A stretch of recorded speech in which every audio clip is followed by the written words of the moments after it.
Panthers! Today is Friday, June 7th, 2019. Today is an odd day. Our quote of the day is, even if you are on the right track, you will get run over if you just sit there. Please stand for the Pledge of Allegiance.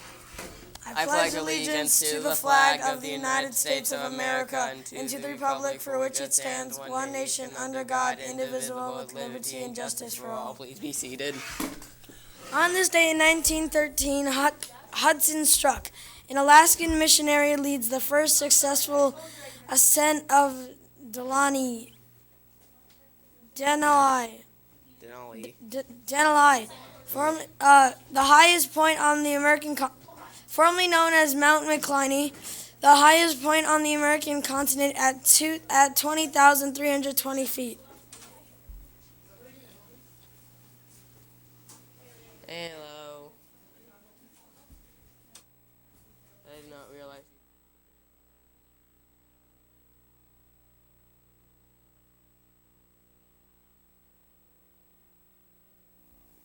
All books in the library are due today. Take a look at the library cafeteria during lunch to see if you have any overdue books. Remember, books are due June 7th. Teachers, please hand out the overdue notices to your first period class. The 2019 Parkland yearbooks are in, and it looks awesome. Distribution of the yearbook began yesterday. There are only a few copies left available for purchase for the cost of $42. Cash only. You heard that right here, folks. Cash only. Please see Mr. Schwartz in counseling for payment.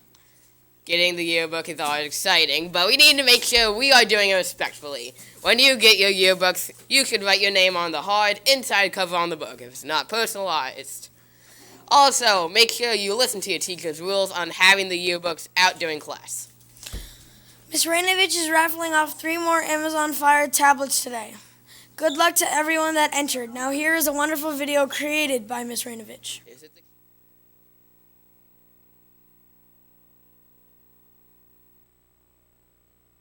Might seem crazy what I'm about to say.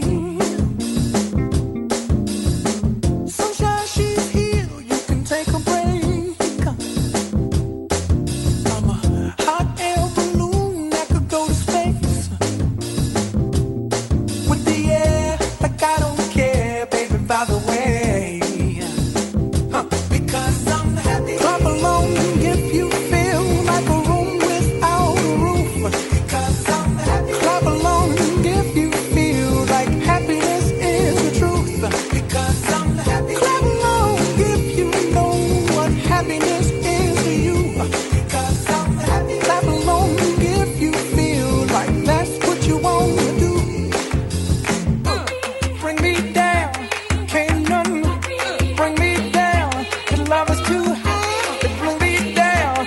Can't none bring me down. I said, because I'm happy. Clap along if you feel like a room without a roof. Because I'm happy. Clap along if you feel like happiness is the truth. Because I'm happy. Clap along if you know what happiness is to you. Hey, clap along if you feel like that's what you want to do.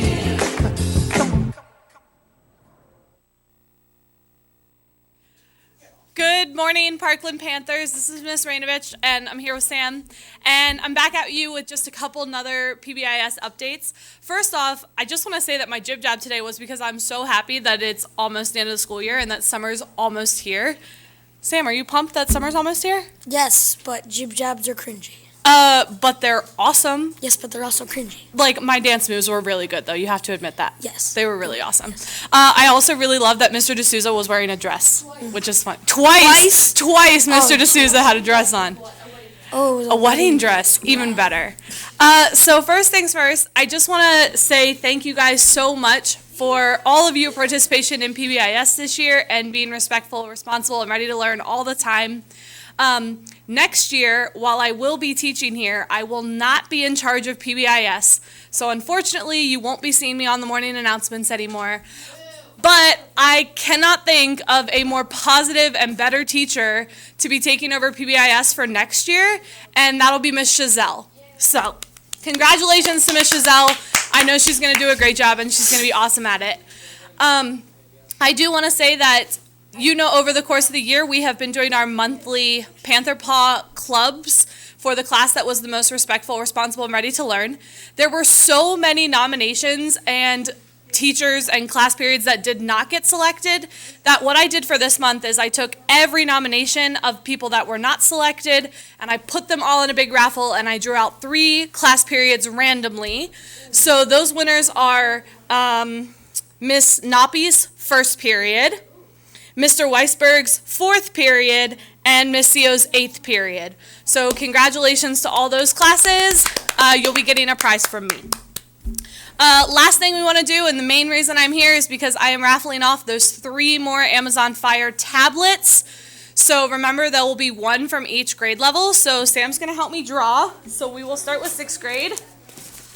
So I'm going to mix it up. Sam, mix them around, don't look. Pick 1. And the 6th grade winner is Krisha? Is that how you say it? Crochet Iyer? I'm sorry if I'm mispronouncing your name. 7th grade winner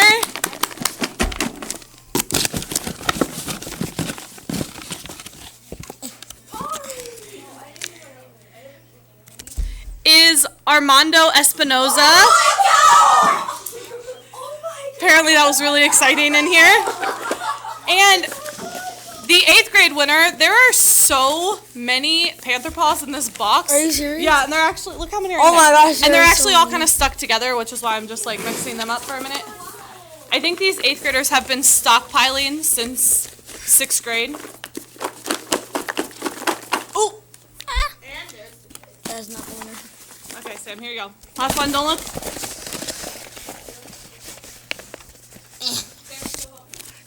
And the 8th grade winner is Lydia Wosen. So, congratulations to the 3 of you. I will be giving you your Amazon Fire tablets at the end of the day, so you will have them and you will be able to take them home with you. Thanks again, guys, for a great year for PBIS and always being respectful, responsible, and ready to learn. And I'm going to switch back to our anchors. Have a great day.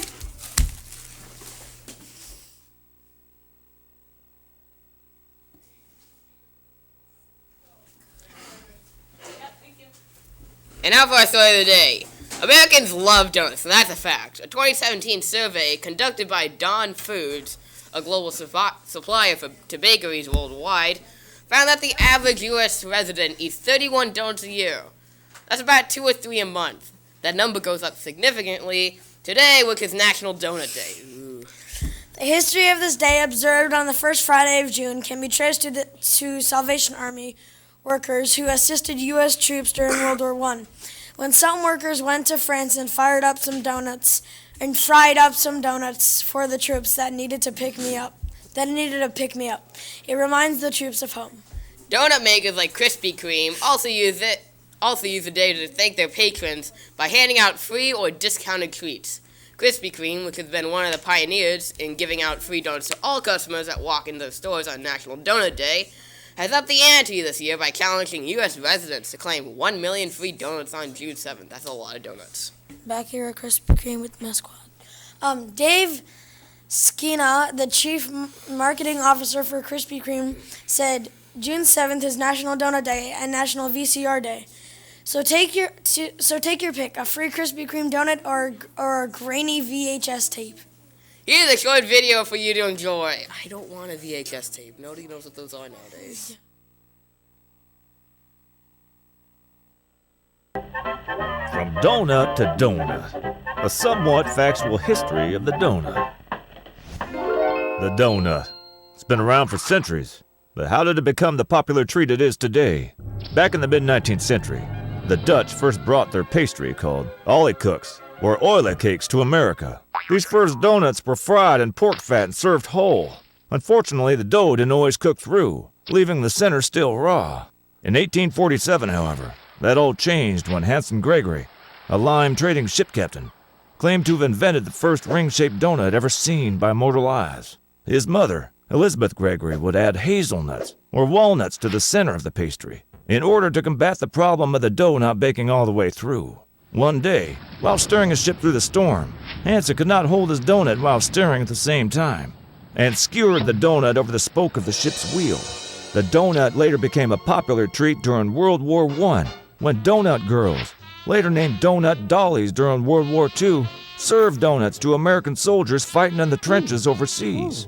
In the 1920s, the donut moved on to mass production when Adolf Levitt created the first automated donut machine. The machine was said to churn out 80 dozen donuts per hour. Donuts were even present in the 1934 World's Fair in Chicago and were proclaimed the food hit of the century of progress. In the 1940s and 50s, the advent of donut chains, such as Krispy Kreme and Dunkin' Donuts, streamlined the spelling from donut to donut.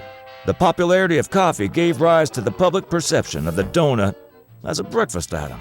Times were tough in the 1970s and 80s, as the donut was being overshadowed by the rising popularity of the bagel.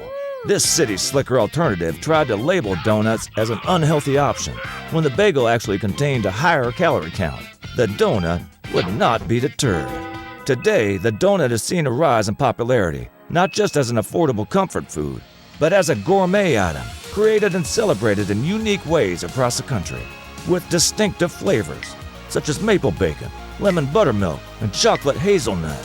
The donut has transcended its simple beginnings and risen to a new level of pastry, enjoyed at any time of the day, all over the world.